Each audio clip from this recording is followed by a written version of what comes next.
السلام علیکم ورحمۃ اللہ وبرکاتہ نحمده ونصلی علی رسولہ الکریم اما بعد فاعوذ باللہ من الشیطان الرجیم بسم اللہ الرحمن الرحیم رب اشرح لی صدری ویسر لی امری واحلل عقدۃ من لسانی یفقهوا قولی الحمد للہ المتفرد بکمال الذات وجمیل الصفات المنزہ عن مشابہۃ المخلوقات احاط علما بجمیع الکائنات ووسع سمعہ جمیع الاصوات الحمد للہ الذی لا خیر الا منہ ولا فضل الا من لدنہ۔ ہر قسم کی حمد اللہ سبحانہ تعالیٰ کے لیے ہے جو کمال ذات اور اچھی صفات کے ساتھ اکیلا ہے، جو مخلوقات کی مشابہت سے پاک ہے۔ اس نے تمام کائنات کو اپنے علم سے گھیرا ہوا ہے اور اللہ کی سماعت تمام آوازوں کو گھیرے ہوئے ہے۔ ہر قسم کی حمد اللہ کے لیے ہے کہ خیر اس کے سوا کہیں سے حاصل نہیں ہوتی اور فضل و کرم صرف اسی کے پاس سے حاصل ہوتا ہے۔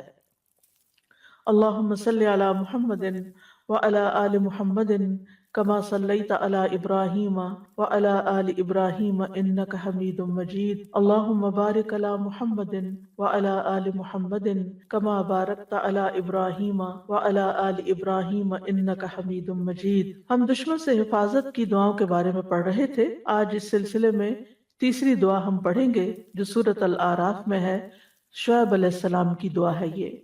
اللہ ہی پر ہم نے توکل کیا ہے، اے ہمارے رب ہمارے اور ہماری قوم کے درمیان حق کے ساتھ فیصلہ کر دے، اور تو سب سے بہترین فیصلہ کرنے والا ہے۔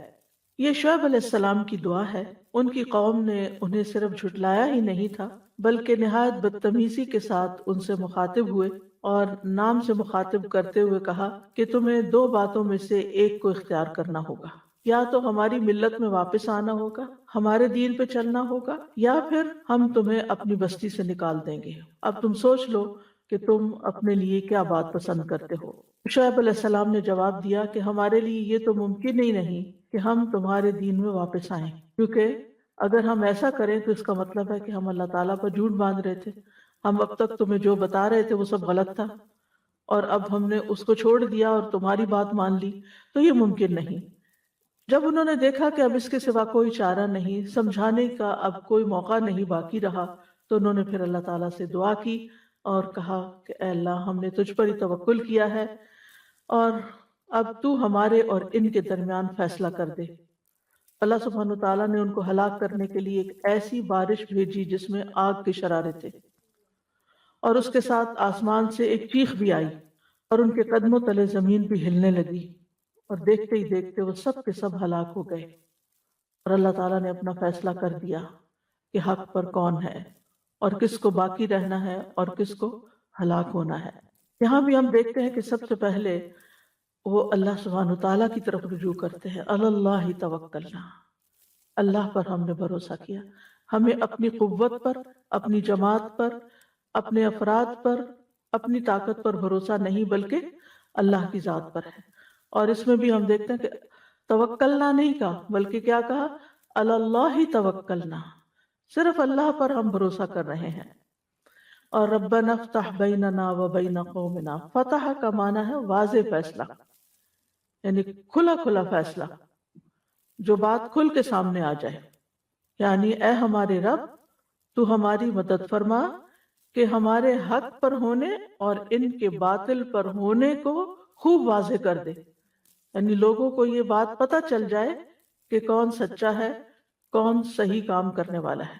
وَأَنْتَ خَيْرُ الْفَاتِحِينَ، اور تو فیصلہ کرنے والوں میں سب سے بہترین ہے، یعنی ایسا فیصلہ کرتا ہے جو سراسر انصاف پر مبنی ہے اور اس میں کسی قسم کا کوئی ظلم شامل نہیں۔ ابن کثیر کہتے ہیں کہ اس کا مطلب ہے کہ ہمارے اور ہماری قوم کے درمیان فیصلہ فرما دے اور ان کے خلاف ہماری مدد فرما۔ ان کا مطلب یہ تھا۔ ہم دیکھتے ہیں کہ نوح علیہ السلام نے بھی اسی سے ملتی جلتی دعا کی تھی کہ رب ان ابنی من اہلی و ان وعدک الحق و انت احکم الحاکمین، اے میرے رب بے شک میرا بیٹا میرے گھر والوں میں سے، اور بے شک تیرا وعدہ سچا ہے اور تو فیصلہ کرنے والوں میں سب سے بہترین فیصلہ کرنے والا ہے۔ یعنی اللہ سبحانہ تعالیٰ جو فیصلہ کر دیتا ہے پھر اس کے بعد اس کو کوئی چیلنج نہیں کر سکتا، اسی کا فیصلہ اصل فیصلہ ہے۔ تو یہاں اللہ سبحانہ وتعالیٰ اس سے یعنی فتح سے اللہ سبحانہ وتعالیٰ کا ایک نام بھی ہے فتاح۔ فتاح کا ایک تو یہی معنی ہے فیصلہ کرنے والا، جیسے سورۃ سبا میں آتا ہے قُلْ يَجْمَعُ بَيْنَنَا رَبُّنَا ثُمَّ يَفْتَحُ بَيْنَنَا بِالْحَقِّ وَهُوَ الْفَتَّاحُ الْعَلِيمُ، کہہ دیجئے کہ ہمارا رب ہمیں جمع کرے گا، پھر وہ ہمارے درمیان حق کے ساتھ فیصلہ کرے گا، اور وہ زبردست فیصلہ کرنے والا، خوب جاننے والا ہے۔ فتاح کا ایک اور معنی بھی ہے، اور وہ ہے کھولنے والا، یعنی اپنے بندوں کے لیے خیر و برکت کا دروازہ کھولنے والا۔ یعنی جیسے کہ آتا ہے ما یفتح اللہ للناس من رحمت فلا ممسک لها، اللہ جو رحمت لوگوں کے لیے کھول دے تو اسے کوئی بند کرنے والا نہیں ہے۔ تو مطلب یہ ہے کہ سارا معاملہ اکیلے اللہ ہی کے ہاتھ میں ہے، جو اپنے بندوں کے لیے رحمت اور برکت اور رزق کے بند دروازے کھولتا ہے۔ انسان کو جو بھی خیر ملتی ہے وہ اللہ سبحانہ تعالیٰ ہی کی طرف سے اس کے پاس آتی ہے، خیر کے خزانے اللہ ہی کے ہاتھ میں ہیں۔ تو اس دعا سے بھی یہ بات پتہ چلتی ہے کہ اگر دین کے معاملے میں آپ کو شدید مخالفت کا سامنا کرنا پڑے اور حالات بہت تنگ ہو جائیں اور دشمن آپ پر حملہ آور ہونے کو دوڑ رہے ہوں، تو ایسی صورت میں پھر اللہ ہی کا سہارا اصل سہارا ہے، اور اسی سے دعا کرنی چاہیے، اور یہ دعا بہترین دعا ہے۔ اور پھر اسی طرح جہاں حق اور باطل کے درمیان فیصلہ نہ ہو رہا ہو کہ کیا سچ ہے اور کیا نہیں، تو اس موقع پر بھی یہ دعا کرنا مشروع ہے کہ فیصلہ پھر اللہ پہ چھوڑ دیا جائے۔ اور یہ بات تو ہم سب جانتے ہیں کہ مشکلات اور مصائب اللہ تعالیٰ ہی دور کرتا ہے، یعنی وہی ہے جو مشکل وقت کو آسانی میں بدلتا ہے۔ بعض اوقات ہم دیکھتے ہیں کہ ہماری دعا قبول نہیں ہوتی، ہم مشکل میں ہوتے ہیں اور ہم دعا کرتے رہتے ہیں لیکن وہ قبول نہیں ہوتی۔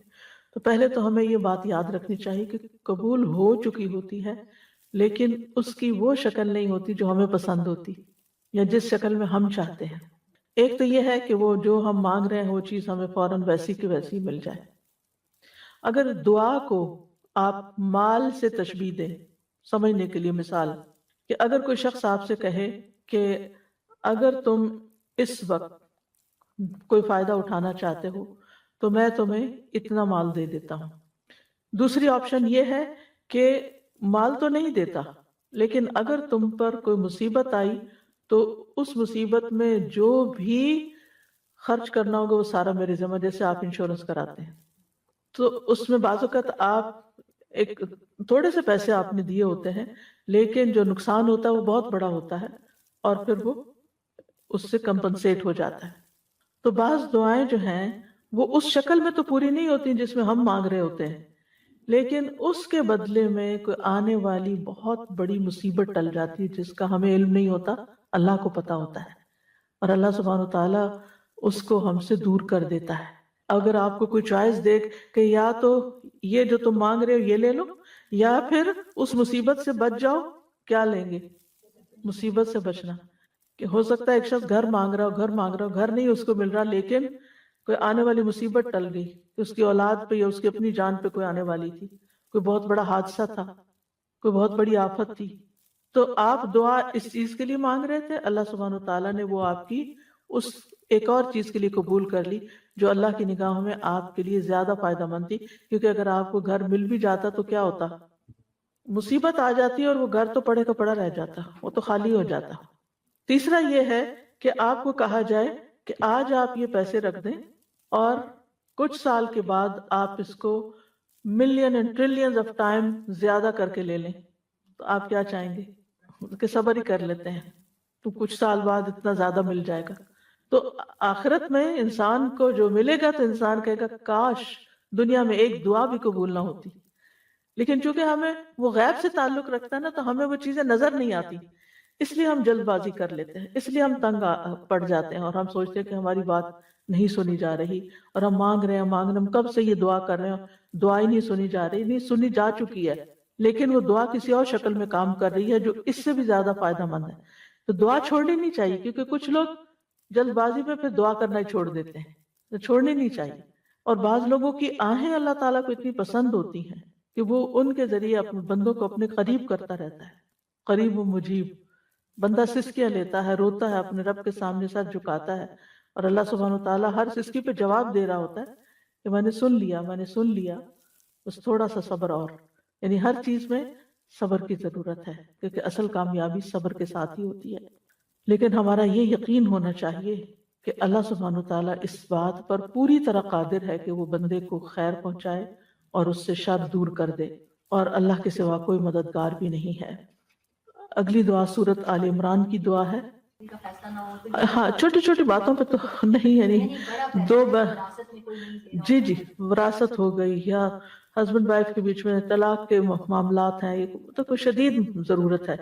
لیکن چھوٹی سی آرگیومنٹ ہوئی دو بندوں کے بیچ میں اور اس طرح کی آیتیں پڑھنی شروع کر دی، وہ ٹھیک نہیں ہے. یعنی اگر آپ کی رائے سے کسی نے اختلاف کر دیا تو آپ ایسی بات کرنے لگے، نہیں. سنگین معاملہ. آپ دیکھیں کہ شعیب علیہ السلام نے یہ دعا کب مانگی؟ جب بالکل اس کے بعد کوئی صورت ہی نہیں تھی اب مزید اصلاح کی. انہوں نے کہا کہ ہم تمہیں بستی سے نکال دیں گے یا تمہیں ہماری ملت میں واپس آنا ہو. تو اب ملت میں کیسے واپس جائیں؟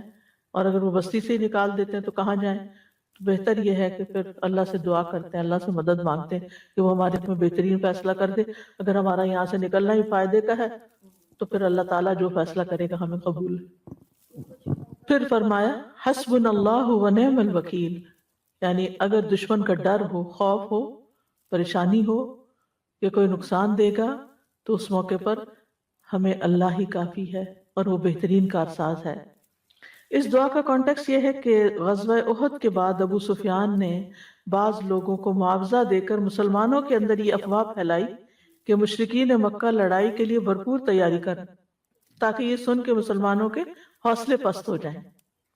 لیکن مسلمان اس قسم کی افواہیں سن کر خوف زدہ ہونے کی بجائے اور بہادر ہو گئے اور انہوں نے اللہ پر بھروسہ کیا. ان کے اندر ایمانی قوت پیدا ہوئی.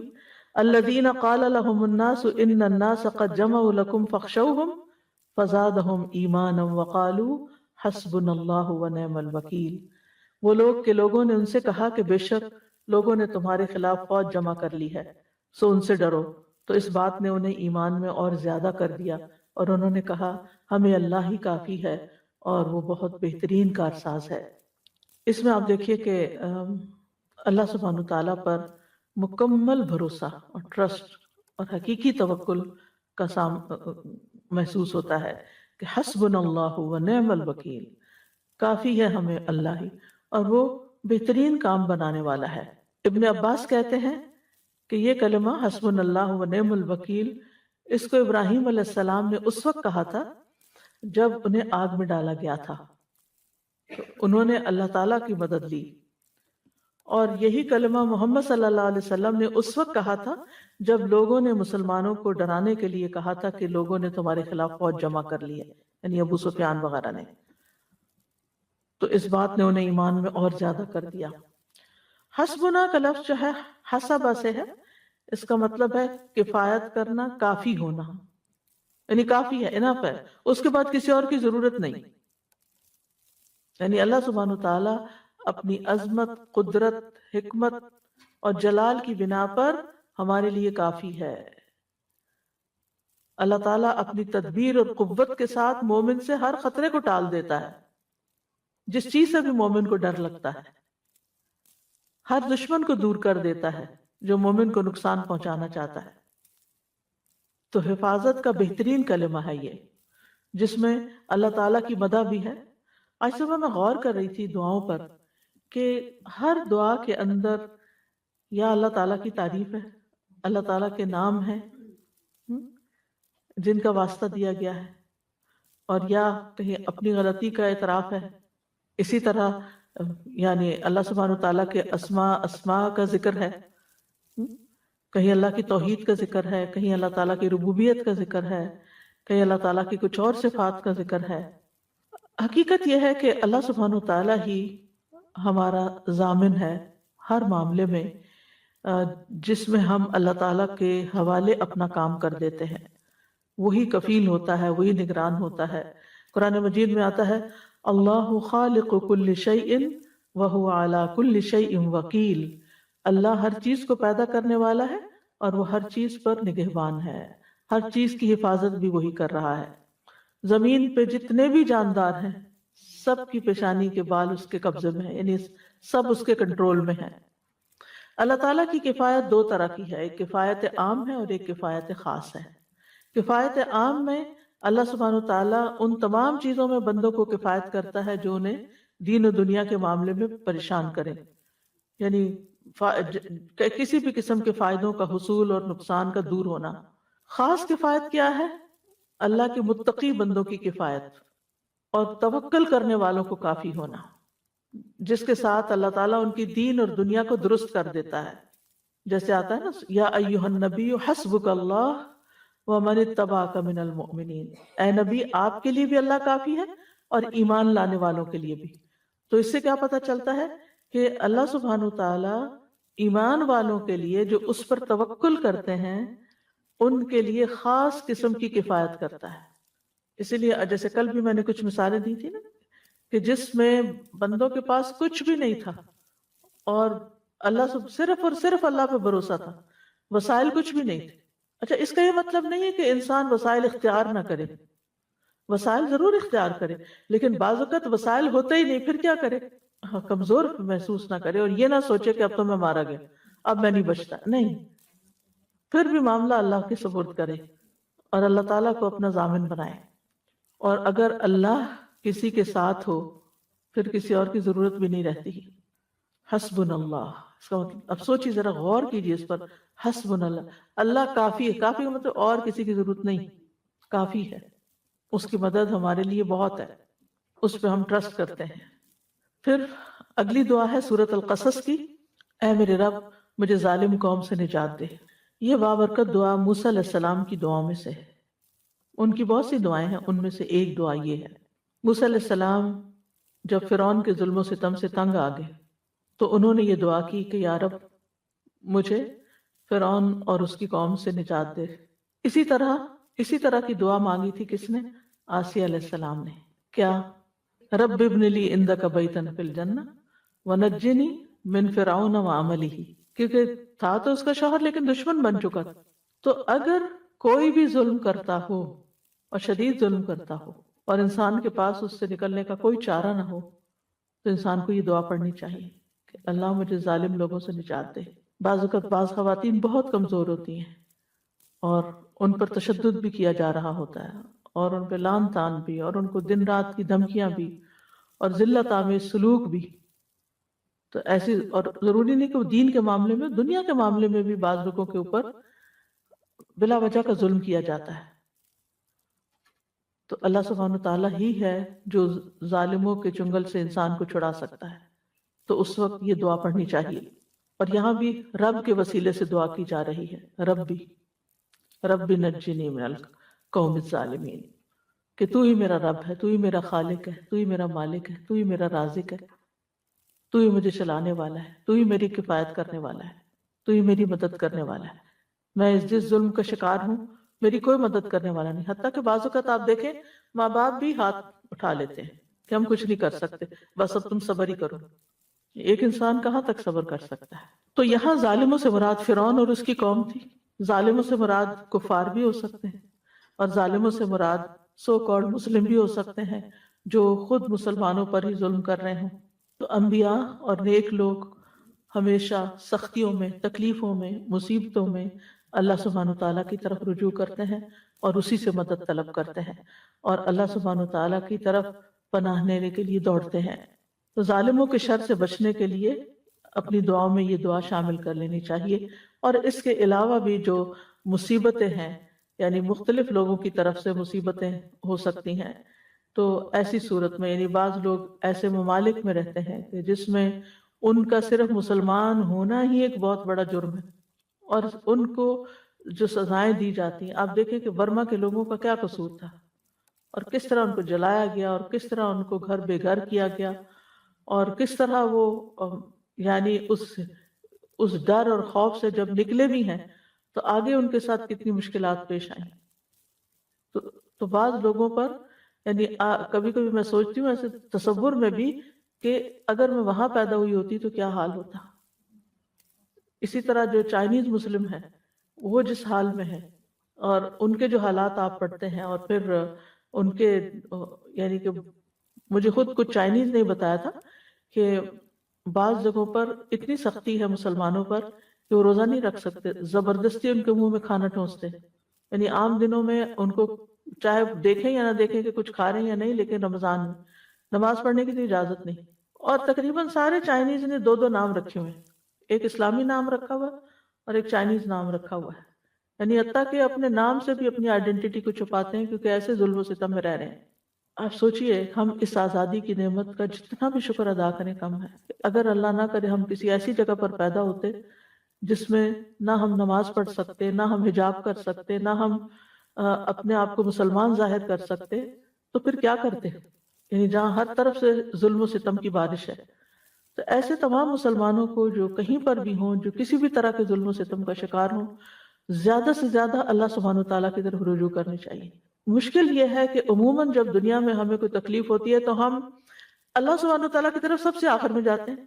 پہلے ہم لوگوں کی طرف دیکھتے ہیں، امی ابا کی طرف دیکھتے ہیں، بہن بھائیوں کی طرف دیکھتے ہیں، اگر مالی کمی کا شکار ہیں تو مالدار لوگوں کی طرف دیکھتے ہیں، تو دنیا کے سہارے ڈھونڈتے ہیں۔ ٹھیک ہے، دنیا کے وسائل اختیار کر سکتے ہیں، لیکن سب سے زیادہ خالص ہو کر پہلے اللہ تعالیٰ ہی کو پکارنا چاہیے، تو اللہ تعالیٰ لوگوں کے دل بھی مسخر کر دیتا ہے آپ کی مدد کے لیے، کیونکہ دعا ایسی چیز ہے جو ایک عبادت بھی ہے اور اس کے ذریعے مصیبتیں اور بلائیں ٹلتی بھی ہیں، کیونکہ عبادت بذات خود ایک ذریعہ بنتی ہے آپ کا اللہ سبحانہ تعالیٰ کی طرف رجوع کرنا ہی۔ یعنی بعض اوقات انسان منہ سے بھی کچھ نہیں نکال پاتا، اتنا اوور ویلڈ ہوتا ہے، اتنا زیادہ اس کا دماغ پریشان ہوتا ہے کہ اس کو دعا کرنے کے لیے الفاظ بھی نہیں ملتے، لیکن وہ صرف یہی کہتا ہے یا رب یا رب، یعنی صرف اللہ کے کسی نام کے ساتھ ہی اس کو پکار رہا ہوتا ہے۔ تو یہ پکارنا بھی اللہ کو بڑا بھا جاتا ہے کہ اس مشکل میں یہ بندہ یہ جانتا ہے اور اس بات کا اعتماد رکھتا ہے کہ میرا کوئی رب ہے اور وہ میری مدد کر سکتا ہے اور وہ میری اس مشکل کو آسان کر سکتا ہے۔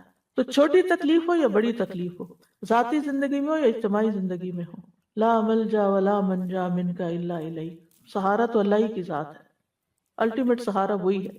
ہر حال میں اس بات کو سمجھ لینا چاہیے، صرف یہ دشمنوں کے شر سے بچنے کے لیے نہیں، ہر حال۔ اور پھر آپ دیکھیے کہ کچھ دشمن ظاہر ہوتے ہیں، کچھ چھپے ہوئے ہوتے ہیں، کچھ تو سامنے آ کے وار کر رہے ہوتے ہیں، اور کچھ چھپ کے اور ایسے طریقوں سے آپ کے خلاف سازشیں کر رہے ہوتے ہیں کہ خود آپ کو بھی نہیں پتا ہوتا۔ تو ایسے میں بچانے والا تو صرف پھر اللہ ہی ہے، وہ جانتا ہے کہ کون ہمارے لیے کتنا مخلص ہے اور کون ہمارے لیے مشکلات کھڑی کرنے والا ہے۔ نیکسٹ دعا ہے سورۃ العنکبوت کی۔ اے میرے رب، ان لوگوں کے مقابلے پر میری مدد فرما جو فساد کرنے والے ہیں، فسادی، یعنی کچھ تو ظالم ہوتے ہیں اور کچھ فسادی ہوتے ہیں، وہ آپ کے خلاف کوئی نہ کوئی ایسی چال چلے رکھتے ہیں کہ جس سے آپ چین میں نہیں بیٹھتے، چین سے نہیں بیٹھ سکتے۔ کبھی کسی کو آپ کے خلاف بھڑکا دیں گے، کبھی کسی کو آپ کے خلاف بدگمان کر دیں گے، کبھی کہیں سے کوئی مسئلہ کھڑا کر دیں گے، تو انسان سوچتا ہے کہ اب کرے تو کرے کیا۔ پھر سہارا تو اللہ ہی ہے، رجوع تو اللہ ہی کی طرف کرنا ہے، اس لیے اسی سے مدد مانگنی ہے۔ کچھ یاد ہے یہ دعا کس نے مانگی تھی؟ یہ کس کی دعا ہے؟ لوط علیہ السلام کی دعا ہے۔ لوط علیہ السلام کی قوم کی سرکشی اور ان کی مخالفت جو تھی وہ حد سے بڑھ گئی، اور وہ ڈھٹائی کے ساتھ اپنی بے حیائی کے اوپر مصر رہے۔ تو ایک وقت آیا کہ لوط علیہ السلام پھر ان کے ہدایت پر آنے کی طرف سے مایوس ہو گئے، اب یہ سیدھے ہونے والے نہیں ہیں۔ تو انہوں نے پھر اس وقت اللہ سبحانہ وتعالیٰ سے دعا کی کہ جس طریقے سے تو مناسب سمجھے میری مدد کر، رب انصرنی علی القوم المفسدین، یہ فسادی لوگ جو ہیں، یہ بگڑے ہوئے لوگ جو ہیں، ان کے خلاف میری مدد کر اور ان سے مجھے نجات دے۔ تو اللہ سبحانہ وتعالیٰ نے ان کی دعا قبول کر لی اور ان کی قوم کو ہلاک کرنے کے لیے فرشتے بھیجے۔ یاد رکھیے کہ جتنے بھی پیغمبروں نے اپنی قوم کے خلاف دعائیں کی ہیں، یہ اس وقت کی ہیں جب انہیں یہ یقین ہو گیا کہ اب یہ ایمان نہیں لائیں گے۔ یعنی یہ نہیں کہ انہوں نے دعوت دی اور وہ نہیں مانے تو کہا اللہ ان کو برباد کر، ایسا نہیں ہوا، کسی پیغمبر نے ایسا نہیں کیا۔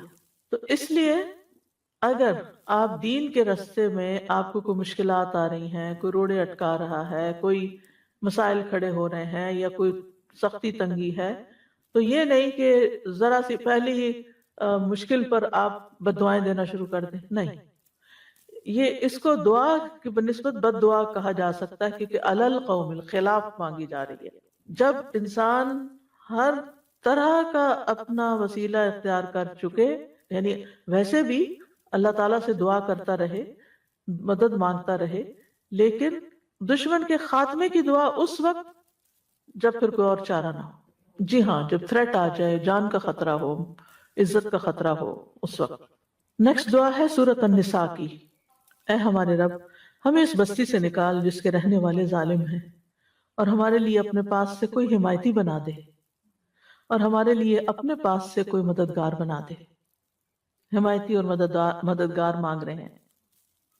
اس آیت میں ان کمزور مسلمانوں کی طرف اشارہ ہے، ان بچوں کی طرف اشارہ ہے، عورتوں کی طرف اشارہ ہے جو مکہ یا آس پاس کے کچھ قبائل کے اندر وہ اسلام قبول کر چکے تھے لیکن ہجرت نہیں کر سکتے تھے، ان کے پاس وسائل نہیں تھے، لہٰذا وہ کفار کے ظلم اور تشدد کو برداشت کرنے پر مجبور تھے، اور اللہ تعالیٰ سے دعا کیا کرتے تھے کہ یا اللہ ان ظالموں سے رہائی کی کوئی صورت پیدا فرما دے، اور ہمارا کوئی حامی و مددگار پیدا کر دے جو ہمیں ان ظالموں کے ظلم سے نکال کے لے جائے۔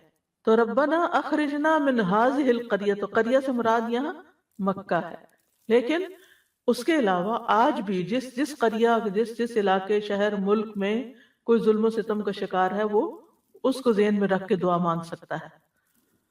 اور پھر یہ کہ یہاں ولی اور نصیر کی بات کی گئی ہے، یعنی ولی جو ہمارے معاملے کی سرپرستی کرے، ہمارے حق میں کوئی لڑے، ہماری طرفداری کرے، اور نصیر جو ہے وہ دشمن کے خلاف ہماری مدد کرے۔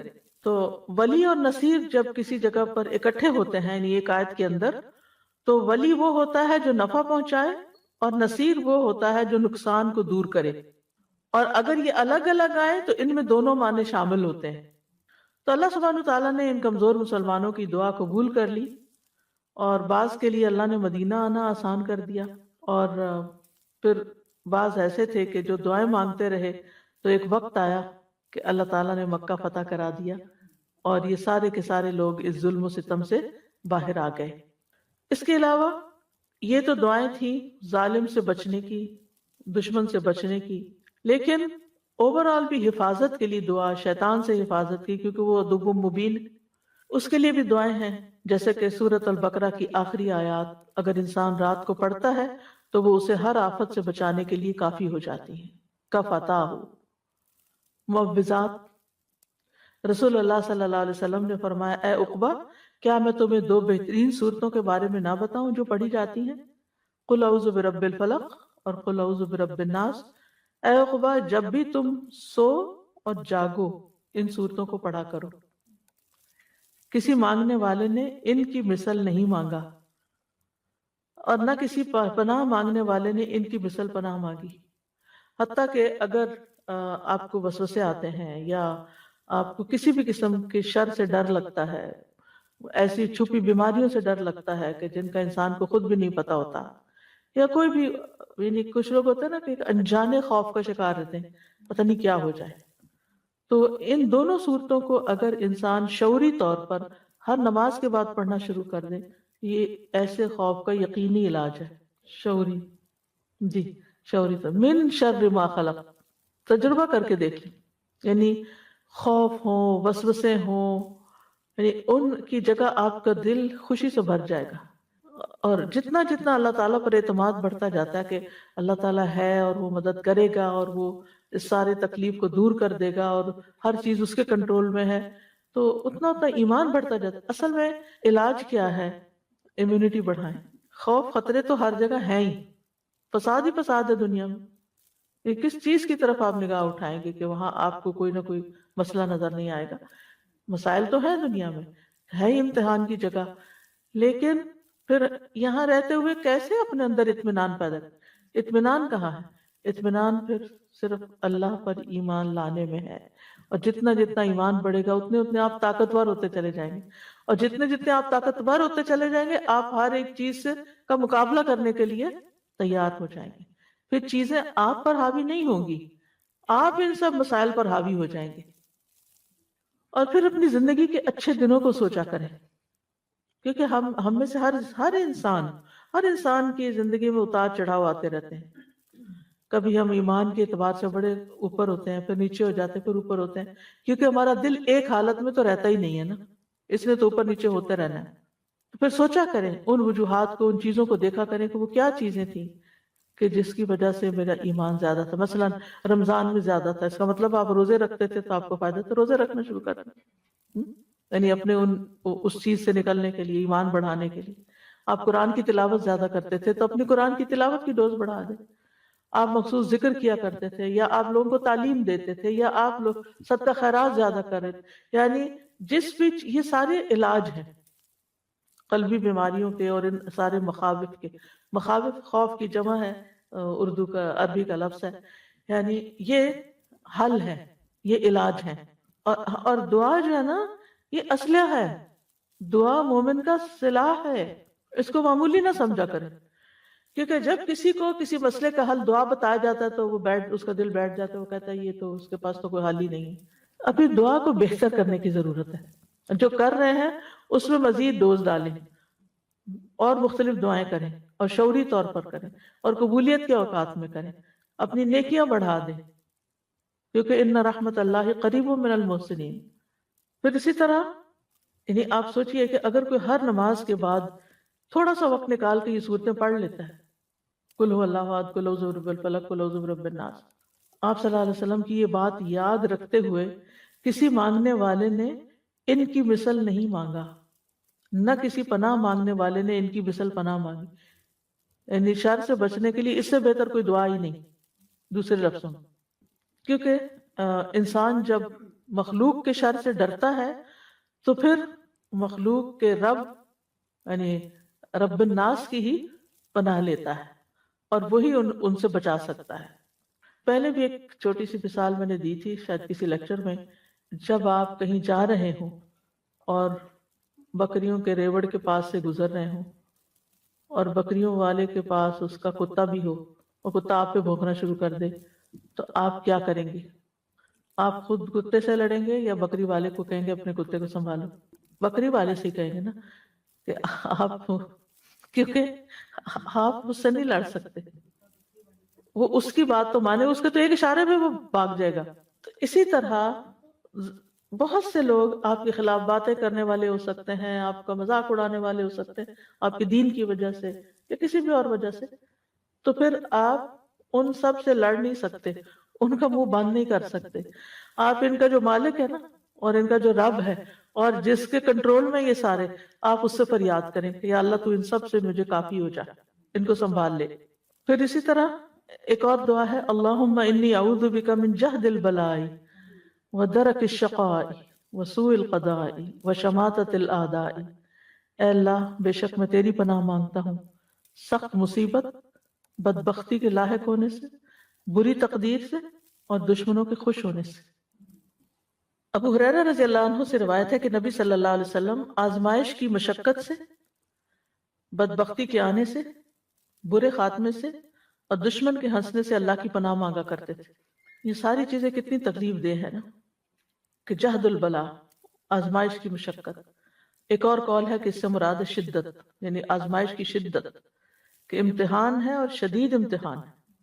ایک بیماری ہوتی ہے، ہلکی بیماری ہوتی ہے، اور ایک ہوتی ہے سخت تکلیف دے کہ انسان کو کسی پل چین نہیں ہوتا، چاہے جسمانی ہو چاہے قلبی ہو۔ پھر اسی طرح درک الشقاء، بدبختی، بد نصیبی، چاہے دنیا کی ہو یا آخرت کی، دونوں طرح۔ اسی طرح سوء القضاء، اس میں مال، اولاد، اہل و عیال، خاتمہ، قیامت کا دن سب شامل ہے۔ سوء القضاء، اللہ بری تقدیر سے ہر جگہ، مجھے بھی، میری اولاد کو بھی، اور مال میں بھی، اور میرے انجام میں بھی، ہر جگہ تو مجھے محفوظ رکھنا اس سے۔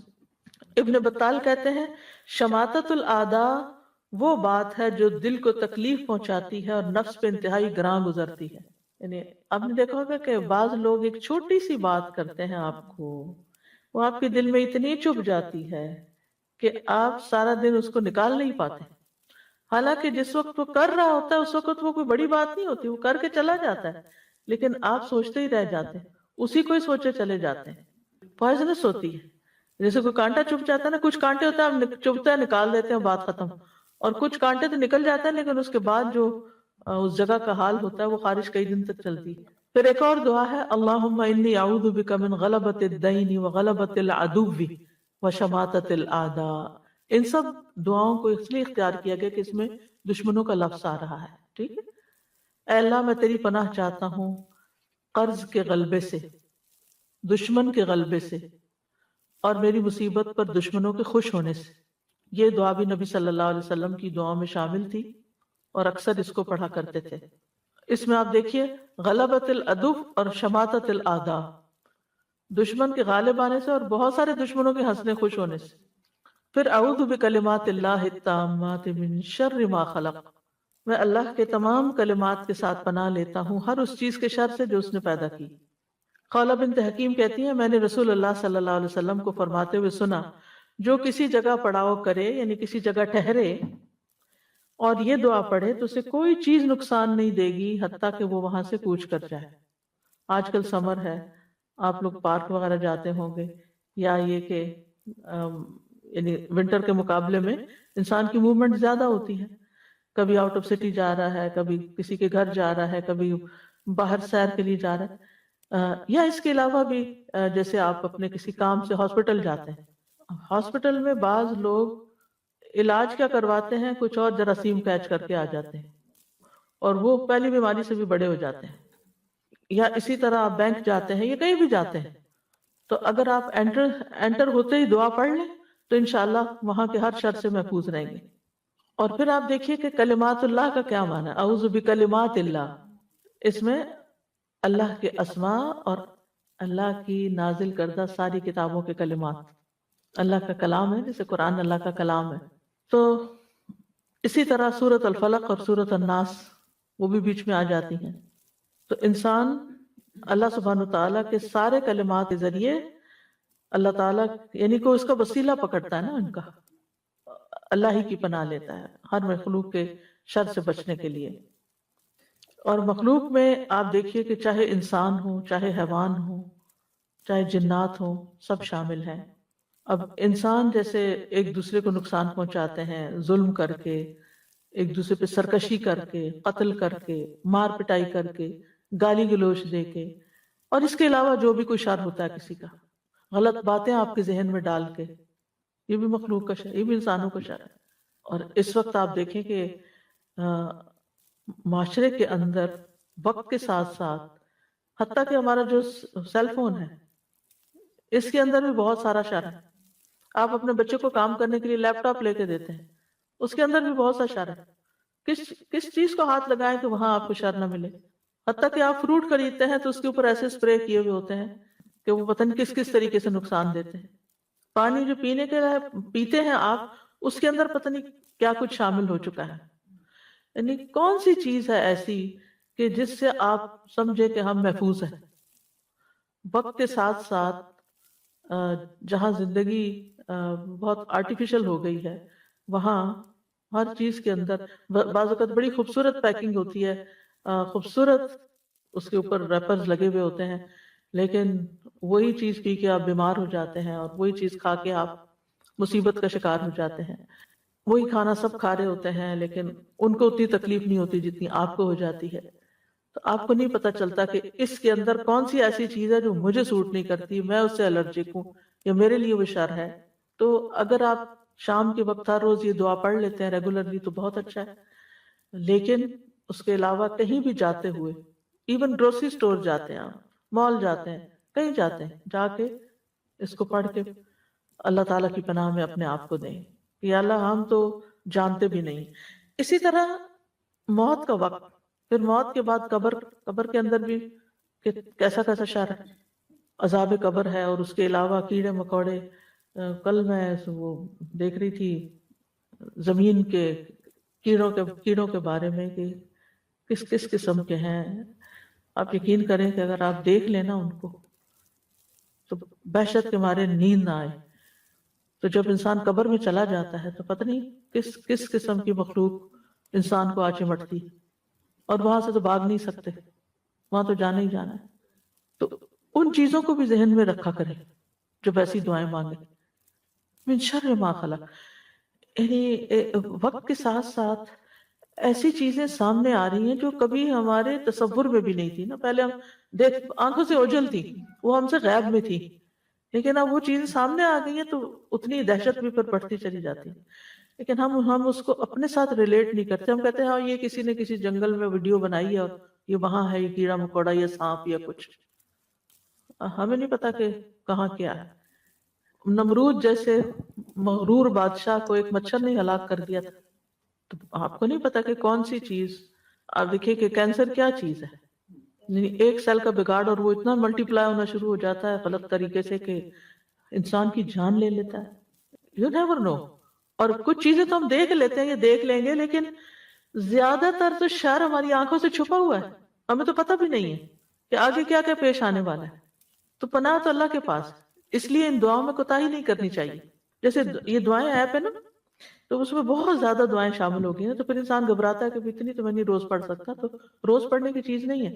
آپ شروع کر لیں اور جتنی آسانی سے ایک نماز کے بعد پڑھ سکیں، فجر کے بعد پڑھ لیں، ظہر اثر جو آپ کا ذرا سا فری ٹائم ہو، اور پھر وہیں سے چھوڑ دیں. پھر اگلے دن پھر وہیں سے شروع کر لیں، کرتے کرتے کرتے ہر چیز. بس کوشش یہ کریں کہ ذرا سمجھ کے اور شعور کے ساتھ ان کو ادا کریں. جی ہاں بالکل. ہاں آپ کو کچھ لوگ ہوتے ہیں کہ جن سے آپ کو ملنا بھی ضروری ہوتا ہے، قریبی رشتہ داروں میں ہوتے ہیں، لیکن وہ جب ملتے ہیں کوئی نہ کوئی ہرٹ فل بات کرتے ہیں. وہ کوئی نہ کوئی ایسی بات ضرور کریں گے کہ جس سے آپ کے اندر تکلیف شروع ہو جاتی ہے.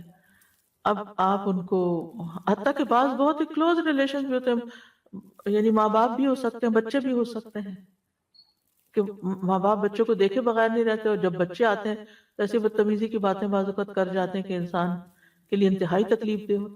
کیونکہ آپ دیکھیں کہ جن رشتوں سے زیادہ پیار ہوتا ہے نا، اور جن رشتوں سے زیادہ ایکسپیکٹیشن ہوتی ہے، تکلیف بھی وہیں زیادہ ہوتی ہے. تو حتیٰ کہ انسان یہ کہے کہ اللہ مجھے اپنی اولاد ہی کے شر سے یا جو بھی کوئی اور تکلیف دینے والا ہے اس سے بھی محفوظ رکھ. پھر اسی طرح جن و انس وغیرہ تو ہو گئے، خود انسان کے اپنے نفس کے اندر بھی شر ہے. ٹھیک ہے نا جی. نعوذ باللہ من شرور انفسنا ومن سیئات اعمالنا. میں اپنے نفس کے شر سے اپنے آپ کو اللہ کی پناہ میں دیتی ہوں، کیونکہ ان النفس لامارۃ بالسوء، نفس انسان کو بہت زیادہ حکم دیتا ہے برے کام کرنے کا. اور جب ہم برے کام کرتے ہیں تو ظاہر ہے اپنی آخرت برباد کرتے ہیں. اور اسی طرح ہمارے بعض اعمال یعنی جو گناہ ہوتے ہیں وہ ہمارے لیے نقصان دہ ہوتے ہیں. تو جب انسان یہ دعا پڑھتا ہے تو پھر آپ کے درمیان اور چیزوں کی بری تاثیر کے درمیان اسی حساب سے رکاوٹ ڈال دی جائے گی جتنا آپ کے تعوذ میں طاقت ہوگی، جتنا بہترین تعوذ ہوگا یا جتنا وہ کمزور ہوگا اسی حساب سے.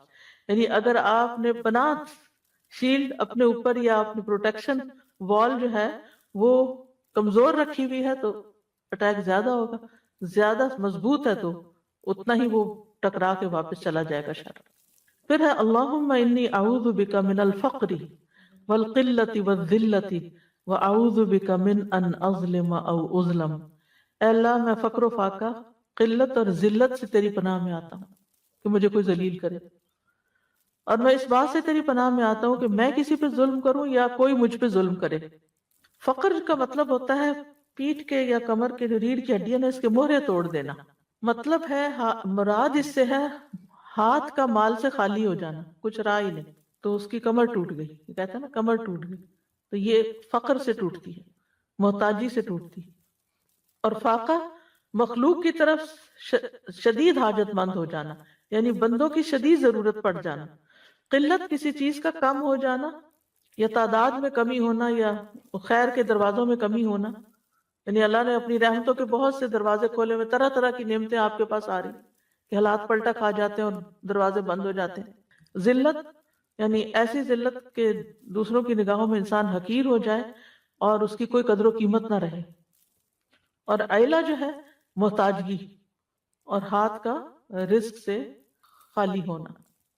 اور فقر جو ہے اس سے پناہ مانگنا اس لیے ضروری ہے کہ بعض اوقات یہ فقر جو ہے وہ کفر تک پہنچا دیتا ہے انسان کو.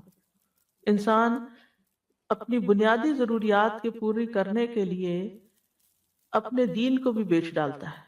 اور پھر آپ دیکھیے کہ انسان کو یہ بھی ڈر ہوتا ہے کہ کہیں بے صبری کی وجہ سے میرے اندر اللہ کے قضاء و قدر کے فیصلوں کے بارے میں کوئی ناراضگی نہ پیدا ہو جائے، کہیں شیطان مجھ پہ مسلط نہ ہو جائے۔ کیونکہ جب انسان ضرورت مند ہو جاتا ہے نا، تو کمزور جب ہوتا ہے تو پھر ساری چیزیں اٹیک کر دیتی ہے کہ یا اللہ مجھے پناہ دے کہ میں مخلوق کا بہت محتاج ہوں، کہ لوگوں پر ڈیپینڈنٹ ہو جاؤں، یعنی میں صرف تیرا ہی محتاج ہوں، بندوں کا نہ ہوں۔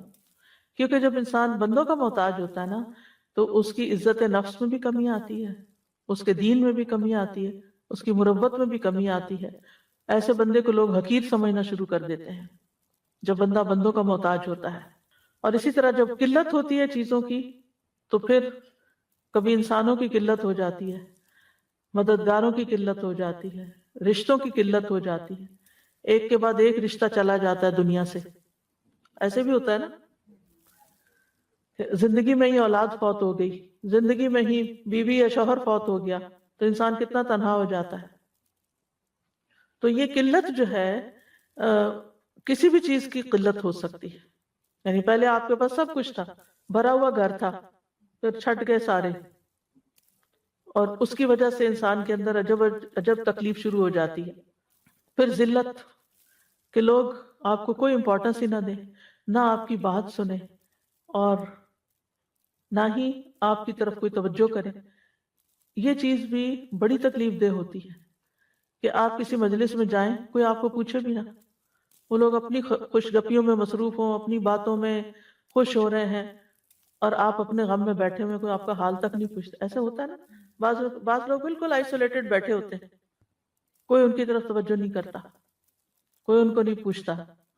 پھر اسی طرح ظلم سے بھی پناہ مانگی کہ اللہ مجھے اس سے بچا کے رکھنا، کیونکہ ظلم کی وجہ سے انسان بعض اوقات اپنے دین، اپنے ایمان، اپنے دین کا جو کام، اپنے مشن، اپنی بہت ساری ایسی چیزوں سے پیچھے ہٹ جاتا ہے جو اس کی زندگی کا بہت بڑا پیشن ہوتا ہے۔ اور بعض اوقات رنج و غم، یعنی ظلم کی وجہ سے رنج و غم آتا ہے نا، اور رنج و غم اور پریشانی انسان کی عقل کو، انسان کے جسم کو، انسان کے دل کو تھکا دیتی ہے کہ زندگی میں کوئی لطف ہی باقی نہیں رہتا۔ یعنی ساری نعمتیں ہیں، کھانا رکھا ہوا ہے، کھانے کا کوئی ٹیسٹ ہی نہیں آ رہا، کپڑے ہیں پہن کے کچھ مزہ ہی نہیں آ رہا، گھر ہے کوئی چین ہی نہیں آ رہا، کتنی تکلیف دہ زندگی۔ تو ایسے میں انسان اللہ سبحانہ وتعالیٰ سے حفاظت کی دعا مانگتا رہے تاکہ یہ ربنا آتنا فی الدنیا حسنہ وفی الآخرۃ حسنہ، دنیا بھی اچھی ہو، آخرت بھی اچھی۔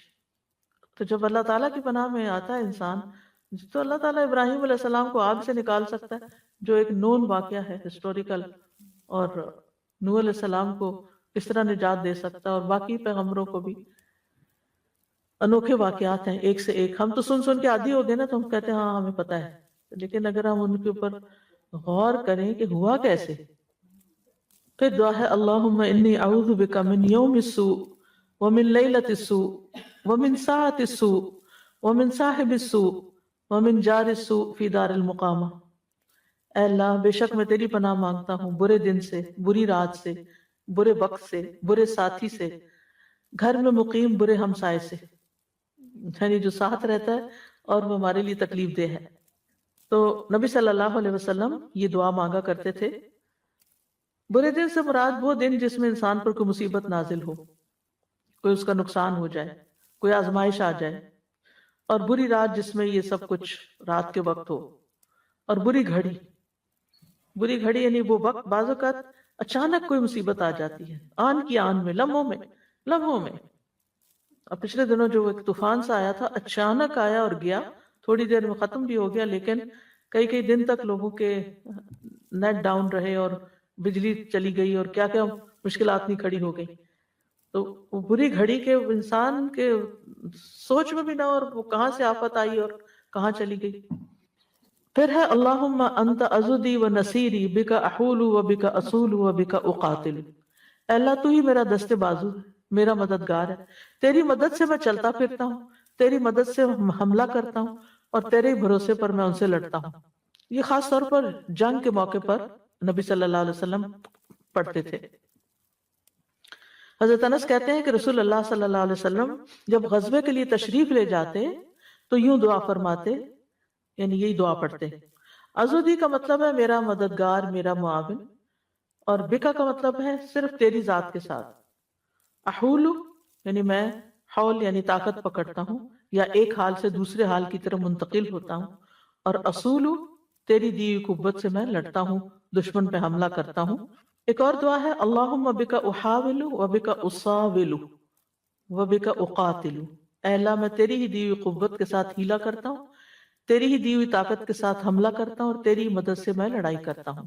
صہیب رضی اللہ عنہ کہتے ہیں کہ غزوہ حنین کے موقع پر نماز فجر کے بعد رسول اللہ صلی اللہ علیہ وسلم کے ہونٹ ہلتے رہتے تھے، اس سے پہلے کبھی آپ نے ایسا نہیں کیا تھا، یعنی فجر کے بعد مسلسل کچھ پڑھ رہے تھے۔ ہم نے کہا اللہ کے رسول، ہم نے آپ کو وہ کرتے دیکھا ہے جو پہلے نہیں دیکھا، آپ ہونٹوں کو کیوں ہلا رہے ہیں؟ آپ نے فرمایا پہلی امتوں میں ایک پیغمبر تھے، انہیں اپنی امت کی تعداد پر اطمینان اور خوشی ہوئی تو انہوں نے کہہ دیا یہ لوگ کبھی شکست نہیں کھا سکتے، تو اللہ نے ان کی طرف وحی بھیجی کہ اپنی امت کے لیے 3 میں سے کسی ایک بات کو اختیار کر لیں، یا تو ہم ان پر کسی دشمن کو مسلط کر دیں جو ان کا خون بہائے، یا بھوک کو مسلط کر دیں، یا موت بھیج دی جائے، کیونکہ اللہ تعالیٰ کو ان کی یہ بات پسند نہیں آئی کہ کیونکہ کوئی بھی فخر کا جملہ ہو یا کچھ، تو آپ کو معلوم ہے نا کہ اس غزوہ حنین کے موقع پر بھی کیا ہوا تھا کہ مسلمانوں کے دل میں یہ بات آ گئی تھی کہ آج ہمارا لشکر تعداد میں بہت زیادہ ہے، اس لیے کوئی ہمیں شکست نہیں دے سکتا۔ یاد رکھیے ہمارے پاس ہر طرح کے بھی وسائل ہونا تو یہ نہ سوچیں اب مجھے کسی کی ضرورت نہیں ہے، اب میں سیلف سفیشینٹ ہوں، انڈیپینڈنٹ ہوں، نہیں، you never know کہ آپ پر کہاں سے مصیبت آ جائے۔ اللہ تعالیٰ کو فخر اور غرور پسند نہیں ہے، انسان اپنے آپ کو کسی بھی لحاظ سے بڑی چیز سمجھے، جو کچھ بھی ہو وہ سب اللہ کا دیا ہوا ہے، اور آپ کو بھی اللہ کے اذن سے ہی فائدہ پہنچ سکتا ہے، ورنہ نہیں۔ چیزیں ہوتی ہیں فائدہ نہیں دیتی۔ تو انہوں نے اپنی قوم سے مشورہ کیا، وہ کہنے لگے دشمن کے تسلط کی ہم نہیں طاقت رکھتے، بھوک پر ہم صبر نہیں کر سکتے، تو ہم پہ موت مسلط کر دی جائے، تو ان پہ موت مسلط کر دی گئی۔ 3 دن کے اندر 70,000 آدمی مارے گئے۔ رسول اللہ صلی اللہ علیہ وسلم نے فرمایا اس لیے میں تمہاری کثرت دیکھ کے یہ دعا کر رہا ہوں، اللہم بکا احاول و بکا اصاول و بکا اقاتل، یہ لوگ نہیں، تیری وجہ سے، تیرے ساتھ، تیری مدد سے، تیری قوت سے میں ہیلا کرتا ہوں، حملہ کرتا ہوں اور لڑائی کرتا ہوں۔ پھر ہے اللہم انا نجعلک فی نحورہم ونعوذ بک من شرورہم، اے اللہ ہم تجھے ان کے بالمقابل کرتے ہیں اور ان کے شر سے تیری پناہ طلب کرتے ہیں۔ نبی صلی اللہ علیہ وسلم کو جب کسی قوم سے خوف ہوتا تو آپ یہ دعا پڑھا کرتے تھے، اللہم اے اللہ انا نجعلک، ہم آپ کو رکھتے ہیں فی نحورہم، ان کے نحر اس جگہ کو کہتے ہیں حلق کو، سینے کو، سینہ کہہ رہے، اور ہم تیری مدد کے ساتھ ان کے شر سے پناہ چاہتے ہیں۔ یعنی ذبح کرنے کا جو مقام ہوتا ہے نا، نحر کرنا، وہ جو اونٹ کو کبھی آپ نے نحر ہوتے ہوئے دیکھا ہو، اس جگہ یہ جو ہلکا گڑھا سا ہوتا ہے نا، اس کے پاس وہ اندر مارتے ہیں۔ تو مطلب یہ ہے کہ اے اللہ تو ہمارے اور دشمن کے درمیان میں حائل ہو جا، یعنی ہم اس کا مقابلہ نہیں کر سکتے، ہم تجھے سامنے رکھتے ہیں، تو اس کو پکڑ اور ہمیں تو بچا لے، یعنی آپ ہمارے لیے ڈھال بن جائیں اس کے مقابلے میں۔ جی یہ دعا ہے، اللہم انا نجعلک فی نحورہم، بد دعا ہے یہ، ونعوذ بک من شرورہم، یعنی تو ہی ان کے شر کو ہم سے دور کر دے۔ پھر اسی طرح ایک اور دعا ہے، اللہم متعنی بسمعی وبصری واجعلہم الوارث منی وانصرنی علی من ظلمنی وخذ منہ بثأری، اے اللہ تو مجھے میرے کانوں اور آنکھوں سے فائدہ اٹھانے کا موقع دے، اور تا زندگی ان کو سلامت رکھ، جب تک میں زندہ ہوں میری آنکھیں کان سلامت رہیں، اور مجھ پر ظلم کرنے والے کے خلاف میری مدد فرما اور اس سے میرا انتقام لے، یعنی جو مجھ پر ظلم کرتا ہے تو خود اس کو پکڑ لے۔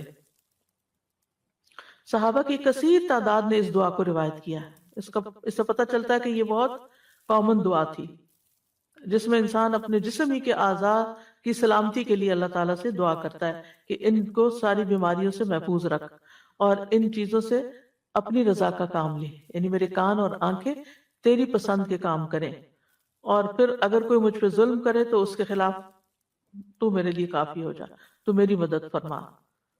اور تو ہی اس سے میرا بدلہ لے لے، یعنی میں خود اس قابل نہیں ہوں، کیونکہ بہت دفعہ انسان کمزور ہوتا ہے نا تو انتقام نہیں لے سکتا، معاف کر دے تو الگ بات ہے، لیکن یہاں دشمنوں کی بات ہو رہی، جو پیچھے اس کی ایکسپلینیشن ہو چکی ہے کہ دشمن کون ہے۔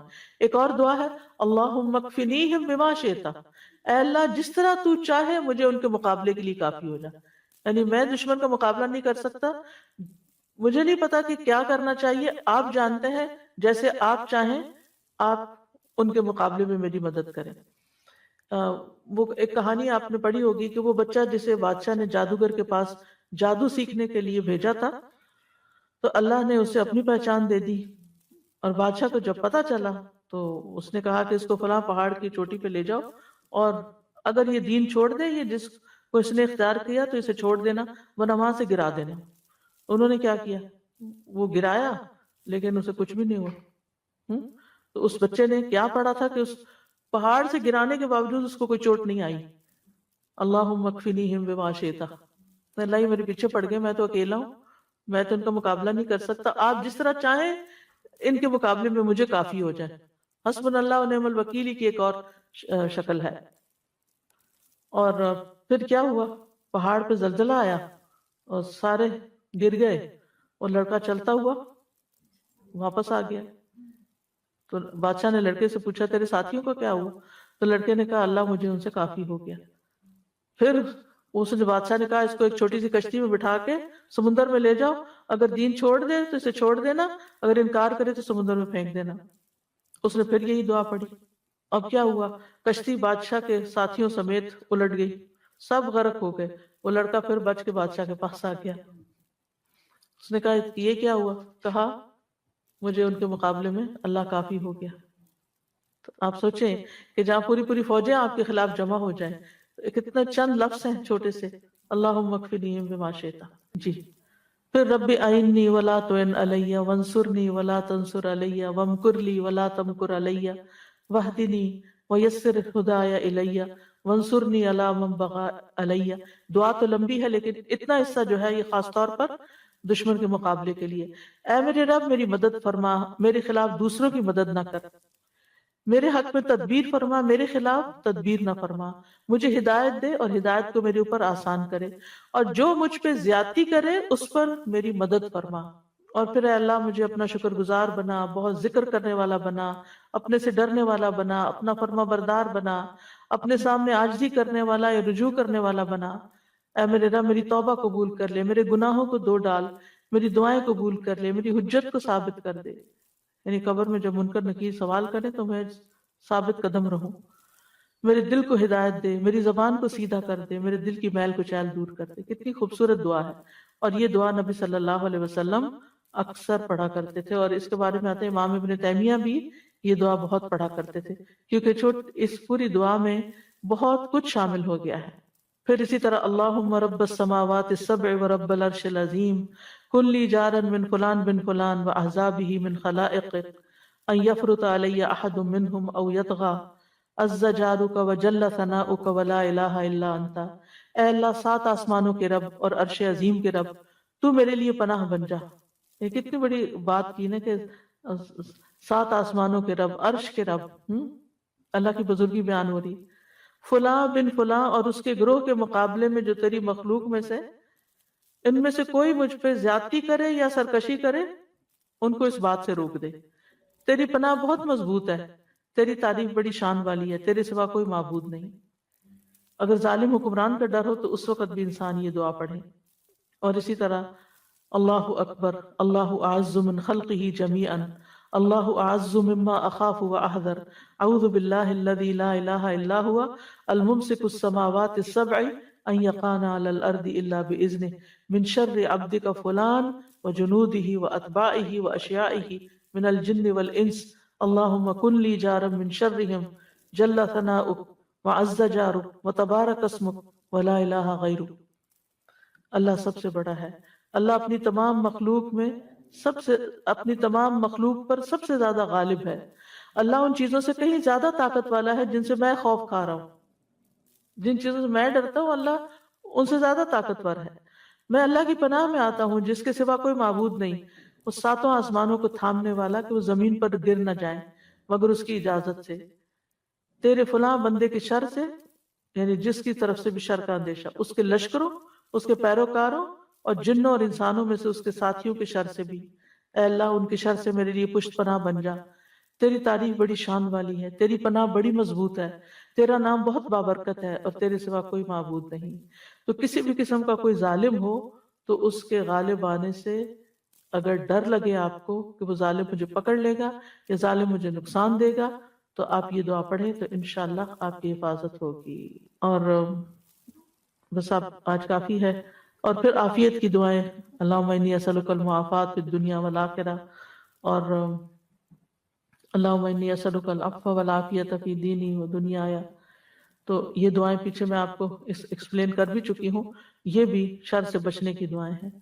اور پھر اسی طرح گھر والوں سے اگر کوئی تکلیف ہو تو اللہم انی اعوذ بک من جار السوء ومن زوج تشیبنی قبل المشیب، یہ والی دعا۔ اور پھر